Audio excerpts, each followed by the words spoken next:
ನಮ್ಮ YouTube channel ಪ್ರೇಕ್ಷಕರಿಗೆ ಆತ್ಮೀಯ ಸ್ವಾಗತ. ಸ್ನೇಹಿತರೆ, ಇವತ್ತಿನ ಈ ವಿಡಿಯೋದಲ್ಲಿ ಬಿಕಾಂ 2ನೇ ಸೆಮಿಸ್ಟರ್ ಕನ್ನಡ NEP ಪಠ್ಯಕ್ರಮದಲ್ಲಿರುವಂತಹ ಒಂದು ಕಾವ್ಯ ಹೂವು ಹೆಣ್ಣು ತಾರೆ ಎನ್ನುವ ಕಾವ್ಯದಲ್ಲಿ ಬರುವಂತಹ 2 ಅಂಕದ ಪ್ರಶ್ನೆಗಳು ಹಾಗೂ ಅದಕ್ಕೆ ಸಂಬಂಧಿಸಿದ ಉತ್ತರಗಳು ಹಾಗೂ 5 ಮತ್ತು 10 ಅಂಕದ ಪ್ರಶ್ನೆಗಳನ್ನು ಇಲ್ಲಿ ಹೇಳ್ತಾ ಇದ್ದೇನೆ. ಇದು ವಿದ್ಯಾರ್ಥಿಗಳಿಗೆ ಪರೀಕ್ಷಾ ದೃಷ್ಟಿಯಿಂದ ಬಹಳ ಮಹತ್ವವಾದಂತಹ ಒಂದು ಪ್ರಶ್ನೋತ್ತರಗಳಾದ ಕಾರಣ ಈ ಒಂದು ವಿಡಿಯೋವನ್ನು ಸ್ಕಿಪ್ ಮಾಡದೆ ಪೂರ್ತಿಯಾಗಿ ನೋಡಿ ಹಾಗೂ ನಮ್ಮ ಚಾನಲ್ನ ಸಬ್ಸ್ಕ್ರೈಬ್ ಮಾಡ್ಕೊಳ್ಳಿ. ಈ ವಿಡಿಯೋಕ್ಕೆ ಒಂದು ಲೈಕನ್ನು ಕೊಡಿ ಹಾಗೂ ಈ ವಿಡಿಯೋ ಹೆಚ್ಚು ಜನ ವಿದ್ಯಾರ್ಥಿಗಳಿಗೆ ತಲುಪುವ ಶೇರ್ ಮಾಡಿ ಅಂತೇಳಿ ತಮ್ಮಲ್ಲಿ ನಾನು ವಿನಂತಿಸಿಕೊಳ್ತಾ ಇದ್ದೇನೆ. ಹೂವು ಹೆಣ್ಣು ತಾರೆ ಕಾವ್ಯದ ಅತಿ ಸಂಭವನೀಯ 2 ಅಂಕದ ಪ್ರಶ್ನೋತ್ತರಗಳು ಹೀಗಿವೆ. ಮೊದಲನೇ ಪ್ರಶ್ನೆ, ಹೂವು ಹೆಣ್ಣು ತಾರೆ ಕಾವ್ಯದ ಲೇಖಕರು ಯಾರು? ಇವರು ಯಾವ ಕಾವ್ಯನಾಮದಿಂದ ಚಿರಪರಿಚಿತರು? ಹೂವು ಹೆಣ್ಣು ತಾರೆ ಕಾವ್ಯದ ಲೇಖಕರು ಪ್ರೊಫೆಸರ್ ಚಂದ್ರಶೇಖರ್ ಪಾಟೀಲ್. ಇವರು ಚಂಪಾ ಎಂಬ ಕಾವ್ಯನಾಮದಿಂದ ಚಿರಪರಿಚಿತರು. ಪ್ರಶ್ನೆ 2, ಪ್ರೊಫೆಸರ್ ಚಂದ್ರಶೇಖರ್ ಪಾಟೀಲ್ ಅವರ ಜನ್ಮದಿನ ಯಾವುದು ಹಾಗೂ ಅವರು ಜನಿಸಿದ ಊರು ಯಾವುದು? ಉತ್ತರ, ಪ್ರೊಫೆಸರ್ ಚಂದ್ರಶೇಖರ್ ಪಾಟೀಲ್ ಅವರು 1939 ಜೂನ್ 18ರಂದು ಹಾವೇರಿ ಜಿಲ್ಲೆಯ ಸವಣೂರು ತಾಲೂಕಿನ ಹತ್ತಿ ಮತ್ತು ನಲ್ಲಿ ಜನಿಸಿದರು. ಪ್ರಶ್ನೆ 3, ಪ್ರೊಫೆಸರ್ ಚಂದ್ರಶೇಖರ್ ಪಾಟೀಲ್ ಅವರು ಯಾವ ವಿಶ್ವವಿದ್ಯಾಲಯದಿಂದ MA ಪದವಿಯನ್ನು ಪಡೆದುಕೊಂಡರು? ಯಾವ ವಿಷಯದಲ್ಲಿ ಪಡೆದುಕೊಂಡರು?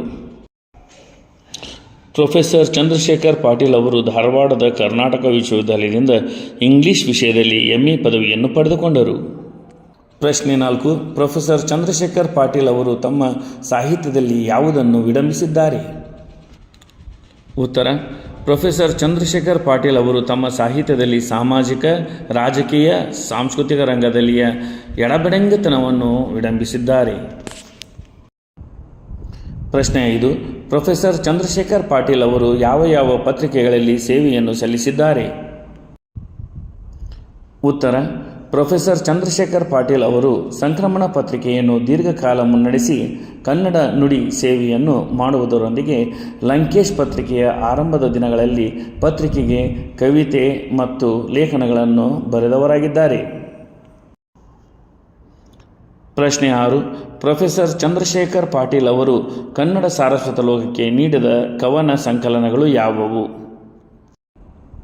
ಉತ್ತರ, ಪ್ರೊಫೆಸರ್ ಚಂದ್ರಶೇಖರ್ ಪಾಟೀಲ್ ಅವರು ಕನ್ನಡ ಸಾರಸ್ವತ ಲೋಕಕ್ಕೆ ಗಾಂಧಿ ಸ್ಮರಣೆ, ಓ ನನ್ನ ದೇಶ ಬಾಂಧವರೇ, ಹೂವು ಹೆಣ್ಣು ತಾರೆ, ಶಾಲ್ಮಲಾ ನನ್ನ ಶಾಲ್ಮಲಾ, ಅರ್ಧ ಸತ್ತದ ಹುಡುಗಿ ಎನ್ನುವ ಕವನ ಸಂಕಲನಗಳನ್ನು ನೀಡಿದ್ದಾರೆ. ಪ್ರಶ್ನೆ 7, ಪ್ರೊಫೆಸರ್ ಚಂದ್ರಶೇಖರ್ ಪಾಟೀಲ್ ಅವರು ರಚಿಸಿದ ನಾಟಕಗಳು ಯಾವುವು? ಉತ್ತರ, ಪ್ರೊಫೆಸರ್ ಚಂದ್ರಶೇಖರ್ ಪಾಟೀಲ್ ಅವರು ರಚಿಸಿದ ನಾಟಕಗಳು ಅಪ್ಪ, ಕುಂಟಾ ಕುಂಟಾ ಕುರವತ್ತಿ, ಟಿಂಗರ ಬುಡ್ಡಣ್ಣ, ಕತ್ತಲ ರಾತ್ರಿ, ಗೋಕರ್ಣದ ಗೌಡಶಾಣಿ. ಪ್ರಶ್ನೆ 8, ಪ್ರೊಫೆಸರ್ ಚಂದ್ರಶೇಖರ್ ಪಾಟೀಲ್ ಅವರು ಹೂವು ಹೆಣ್ಣು ತಾರೆ ಎಂಬ ಕಾವ್ಯದ ಆರಂಭದಲ್ಲಿ ಯಾವುದನ್ನು ಕುರಿತು ಹೇಳುವುದು ಬೇಡ ಎಂದು ತಮ್ಮ ಗೆಳೆಯನಿಗೆ ಹೇಳುತ್ತಾರೆ? ಉತ್ತರ, ಪ್ರೊಫೆಸರ್ ಚಂದ್ರಶೇಖರ್ ಪಾಟೀಲ್ ಅವರು ಆರಂಭದಲ್ಲಿ ಹೂವು ಹೆಣ್ಣು ತಾರೆ ಎಂಬ ಕಾವ್ಯದ ಆರಂಭದಲ್ಲಿ ಹೂವಿನ ಬಗ್ಗೆ, ಹೆಣ್ಣಿನ ಬಗ್ಗೆ, ತಾರೆಯ ಬಗ್ಗೆ ಹಾಡುವುದು ಬೇಡ ಅಂತ ಹೇಳುವುದು ಬೇಡ ಎಂದು ತನ್ನ ಗೆಳೆಯನಿಗೆ ಹೇಳುತ್ತಾರೆ. ಪ್ರಶ್ನೆ 9, ಪ್ರೊಫೆಸರ್ ಚಂದ್ರಶೇಖರ್ ಪಾಟೀಲ್ ಅವರು ತಮ್ಮ ಕಾವ್ಯದಲ್ಲಿ ಹೇಳಿದ ಹೂವಿನ ನೈಸರ್ಗಿಕ ಕ್ರಿಯೆಯನ್ನು ಬರೆಯಿರಿ.